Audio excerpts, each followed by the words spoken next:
Every traffic light on planet Earth runs the same three colors: red, yellow, green.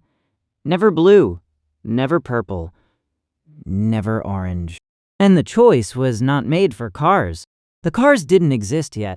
The red, yellow, green code was set in the 1830s on British railroads, roughly 90 years before the first automobile had to obey it. Red meant blood, from the maritime flag tradition. Green meant clear line. And yellow? Yellow had to be invented after green killed people. Every stoplight in your city is a Victorian railroad artifact scaled up for horseless carriages. This is the reason why. Pick any city in the world: Tokyo, Cairo, Reykjavik, Buenos Aires, Mumbai. Stand at any busy intersection. Look up. Red on top, yellow in the middle, green on the bottom, every single time. There is a United Nations treaty from 1968 called the Vienna Convention on Road Signs and Signals that enforces this exact configuration for every country that signed it. Over 80 countries are parties to the treaty. The United States is not a party, but American traffic lights match anyway. The whole world has converged on red, yellow, and green in that exact vertical order, top to bottom. And it was not a decision made by traffic engineers. It was inherited from trains. In the 1830s, British railroads had a problem. Trains were faster than anything humans had built before, and drivers needed to know whether the track ahead was safe, from half a mile away in rain and fog. So, the railroad companies borrowed a signaling language from the Royal Navy. Red had meant danger at sea for centuries. Red flags, red running lights on ships, red lanterns at night. It carried an association with blood and alarm. The railroads adopted it. Red meant the track is blocked. Stop the train. For the other end, earliest British railroads used white. White meant the track is clear. Go. That worked for about 20 years, before it killed people. The problem with white is that white is everywhere at night. A star looks like a white light. The moon, through cloud cover, looks like a white light. A lantern in a farmhouse window, 2 miles from the track, looks like a white light. In 1814, a British engineer named Peel was driving a night train when his red signal lamp failed. The red lens broke. The white flame behind it kept burning. The next driver saw a white light on a signal post and read it as clear to proceed. The trains collided. 3 dead. That exact failure mode repeated for decades. The railroads needed a third color that no natural light source could create. The answer was green. Green is the least common color in night skies. No star produces green. Clouds don't turn green. Campfires don't glow green.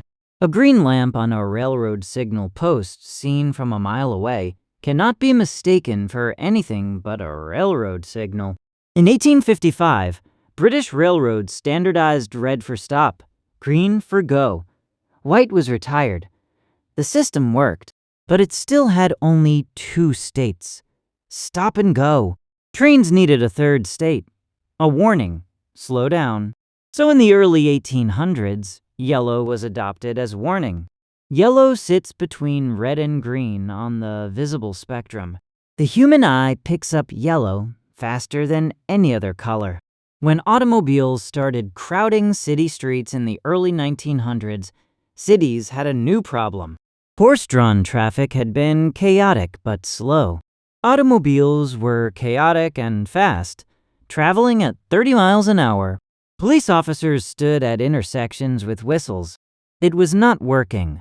In 1914, Cleveland installed the first electric traffic light in America. It had 2 colors, red and green, taken directly from the railroad signaling code because the engineer who designed it was a former railway signalman. 9 years later, in 1923, an African-American inventor named Garrett Morgan patented the 3-state signal, adding yellow as the transition warning.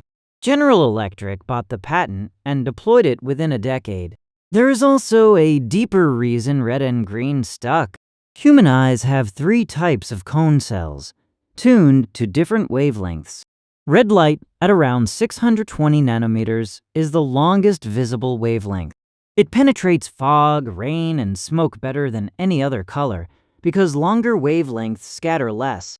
Green light, around 530 nanometers, is the wavelength the eye is physically most sensitive to in broad daylight. Maximum visibility in sun.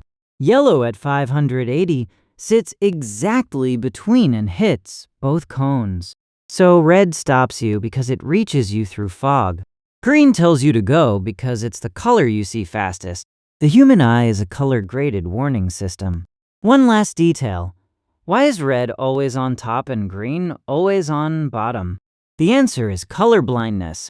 About 8% of men and 0.5% of women are red-green color blind.